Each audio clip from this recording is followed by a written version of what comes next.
Welcome USA Sports Fans, I am Brain Cheek here. Today we're going to talk with the one and only Mark Calvi, who is the new head baseball coach at the University of South Alabama. Alright, welcome back to another USA Sports Folks. Here, I am Brain Cheek along with the University of South Alabama head coach Mark Calvi. Coach Calvi, just talk about the Red-Blue World Series Classic just held here. Just talk about what you saw, what you thought was good about it, and the big surprise your players did. Well, the series, as you know, it was changed a little bit. We used to do the best out of 7. We did best 2 out of 3 this year, and reason being, we have so many new players. We just wanted to make sure everybody played. But it was extremely competitive, as was the whole fall. So, you know, it fell right into suit with what they've been doing all fall. No one really stood out in that series. The guys just went out there and played, and you know, it was extremely competitive, which is what I like. You know, the blue team and it was actually the blue-gray this year. The blue team, I think the blue team won, the gray team won, and then it was a tie the next day. But it was a great weekend, and you know, it finished it up. You know, we got a few more questions answered there in the last weekend, so it was good. It was really productive. All right, talk about your new players. You signed the 47th ranked recruiting class, but only 3 of them were freshmen. What was your angle of going to sign so many junior college players? When I got here last year, in I guess late July, most of the high school kids had been committed. They had committed to other places. Recruiting in college baseball is happening earlier and earlier, especially with the high school kids. A lot of these high school kids are being recruited in the summer going into their junior year. So most of them are committed by their senior year. No, they really are. They're committed by the summer going into their senior year. When I had gotten here, 85–90% of the high school kids had been committed already to some other places. So we had a lot of needs for this year's team. And with all the high school kids in state, the best high school kids being committed to other places, I thought it was the best route to go the junior college route. And you know, there's good and bad to that. The bad is that you have, you know, if a kid does really well, you can lose him after a year. And there's quick turnover. They're only here 2 years. The good about that is you're getting a more experienced player. You're getting a kid that's played college baseball already, a pitcher that's probably, you know, maybe he's thrown 100 innings already, a hitter that has 400 at-bats, college at-bats under his belt. So there's good and bad to that. In our particular case, it was a route we had to take to really fill the holes in for this team. And I wanted to fill it in with experience and get off on a good note this year. Just going to people who you've coached under Coach Kittrell and Coach Tanner, what did you learn from them mostly that you're going to use for your first year as head coach? Also, what differences are you going to show as well? Well, you know, I'm extremely fortunate in that I have worked for 3 coaches that have won over 3,000 games between them. Coach Price at FIU, who's now the head coach at Miami-Dade Community College, and Coach Tanner at South Carolina, and Coach Kittrell, even though it was only a year last year.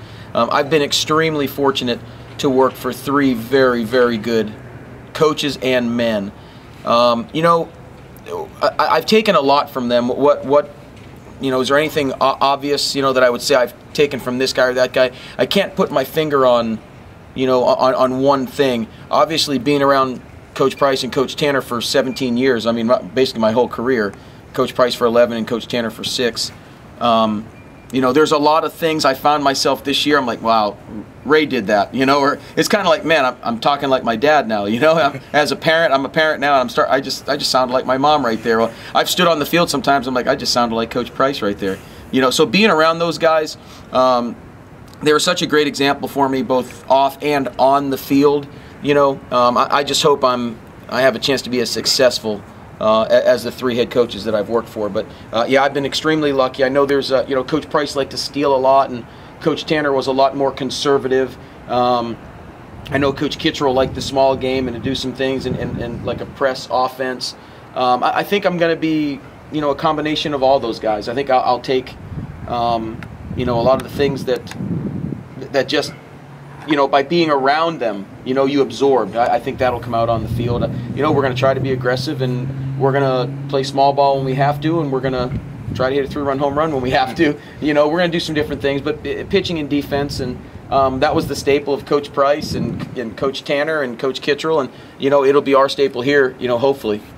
South Alabama hasn't been to a postseason since 2006. What do we have to do this year to get there in your first season?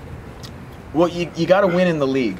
That's what you have to do. You have to be in the top 2 of the Sun Belt, and that's our goal is to win a Sun Belt championship, and then move on, and then get into the postseason. But to be a success and to move on and to get into postseason play, you've got to do well in the Sun Belt. You've got to either win the league, finish first or second in the league, and if you do that, obviously you have a chance to go to postseason. You hate to leave it up to the tournament to win it, and you don't want to have to put that type of pressure on yourself. But you have to be consistent, and you have to be a steady team. You can't be that up and down team and that fickle team. You just have to be steady and constant, and your guys have to play level. You have to have good players. It starts with good players, and that's a recruiting aspect. That's a recruiting issue. You've got to recruit good players, and then you put them in situations, you practice hard, and then you put them in situations where hopefully they can be successful. Is there 1 or 2 players that you can already tell is going to be leaders for this upcoming season on the team? Yeah, I can. I think there's more than that, and it's crazy because these guys are so new. And Coach Lucky said my biggest concern is everyone's new. Everyone's the new guy around here. Who's going to be the leader? The hard thing is I haven't seen 1 or 2 guys just step up and be the leaders, because the whole team. This has been an unbelievable group so far. Now, again, we haven't played 1 game in the spring, but this fall we've had no issues. Guys are on time. They go to class. They're doing well for the most part in school. They practice hard. They play hard.